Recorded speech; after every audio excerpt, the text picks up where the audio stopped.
आज उमरगा इथे स्वर्गीय पवन चव्हाण यांच्या घरी सांत्वनपर भेट देण्याकरिता मी इथे आलेलो आहे आणि मागच्या काही दिवसापासून मी आपण सर्व ऐकतायत की हैदराबाद गॅजेटियर लागू करून जो हैदराबाद गॅजेटमध्ये बंजारा समाजाला आदिवासी ट्राईब म्हणून दाखवलेला आहे आणि त्या गॅजेटनुसार 4 राज्यात बंजारा समाजाला STचं आरक्षण मिळालेलं आहे. त्याच धर्तीवर महाराष्ट्रात पण आरक्षण मिळावं म्हणून एक चळवळ सुरू झालेली आहे. पण अशा चळवळीमध्ये आपल्याला काही बघायला मिळालेलं आहे की काही लोकांनी टोकाची भूमिका घेऊन आत्महत्या करण्यासारखं पण एक पाऊल उचललेलं आहे.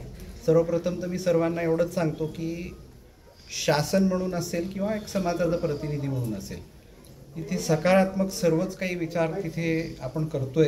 एक समितीचं गठन पण करतोय आपण तिथे, जो शासन दरबारी प्रत्येक जागेवर जिथे समिती जाणार तशी एक समिती गठन करून आपण तिथे 100% समाजाला कसं न्याय देता येईल.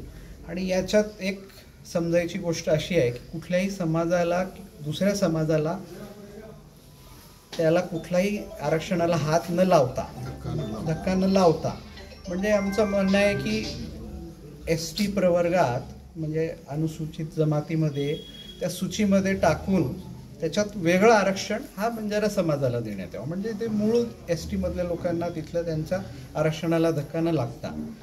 पण ही घटना जेव्हा झाली तेव्हा मला फार दुःख झालं की आपले लोक जेव्हा समाजाचे बांधव एवढ्या टोकाची भूमिका घेतात आणि खालच्या लेवलवर जर आजही फिरलो तर ट्रायबल सारखीच परिस्थिती आपण जर मी थोडंसं काही दिवसानंतर पूर्ण तथ्य पण मांडणारच आहे की यापूर्वी स्वर्गीय वसंतराव नाईक साहेब असतील त्या काळातून आजपर्यंत 4 वेळेस समिती आयोग गठन झालेला आहे. 4ही आयोगांनी दिल्ली दरबारी प्रस्ताव पण पाठवलेला आहे की बंजारा समाज हा ट्रायबल क्रायटेरियाला पूर्ण तरी मॅच करतो आहे असं प्रस्ताव 3 ते 4 वेळेस पाठवलेला, 4 समित्यांनी पाठवलेलं आहे यापूर्वी केंद्राकडे. पण काहीतरी आता त्याच्यातलं मला राजकारण आहे की काय माहिती नाही, पण आजपर्यंत ते सक्सेसफुल तिथे झालेलं नाही आहे. पण आज मला असं वाटते की जनता आणि समाजाचे लोक हे फार शुद्ध आणि अभ्यासू झालेले आहेत, म्हणून याला कुठेतरी चांगल्या रीतीने लढा देऊन समोर नेण्याची गरज आहे. पण याला एकही असायला पाहिजे. इंद्रनील नाईक म्हणून तिथे एकटा लढणार नाही किंवा कुठली संघटना म्हणून एकटे लढणार नाही आहे. हा समाज पूर्ण एक सोबत लढणार आणि एक सोबत मागणी करणार आहे आणि त्याचं श्रेय हा मला किंवा कोणाला एकट्याला जाणार नाही, कुठल्या संघटनेला जाणार नाही. श्रेय घ्यायचं असेल तर माझं मत आहे की समाजाने एकत्र येऊन श्रेय घ्यावं, सर्वांचं श्रेय घ्यावं म्हणून. पण ही जी घटना झाली, मी आज त्यांच्या परिवाराला भेटलो. फार लहान मुलं आहेत, एक मुलगी आणि एक मुलगा. मला वाटते 3-4 वर्षाची मुलगी आहे आणि 2 वर्षाचा काहीतरी मुलगा आहे, फार लहान आहेत.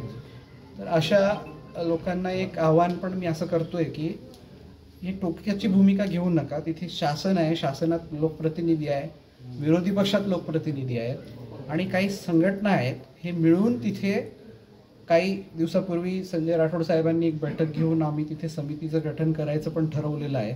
समितीचं गठन लगभग फायनल स्टेजवरच आहे आणि याला आपण शासनाला आणि जो संविधान आपल्याला ताकद देते त्या संविधानिक ताकदीवर आपल्याला लढून म्हणजे याला कुठलं दुसरी दिशा किंवा दुसरा काही चुकीचा पाऊल करून आपल्याला हे आरक्षण नाही घ्यायचं आहे. चांगलं संविधानिक आपल्याला जी ताकद आहे ती ताकद घेऊन चांगल्या रीतीने आपल्याला तिथे मांडणी करून ही मागणी करायची आहे. मी सर्वांना तेच आवाहन करतो की टोकाची भूमिका कोणीच घेऊ नका. आम्ही आपल्या सर्वांच्या सोबत आहोत. आपण बसूया, चर्चा करूया आणि सर्व सोबत लढूया. धन्यवाद.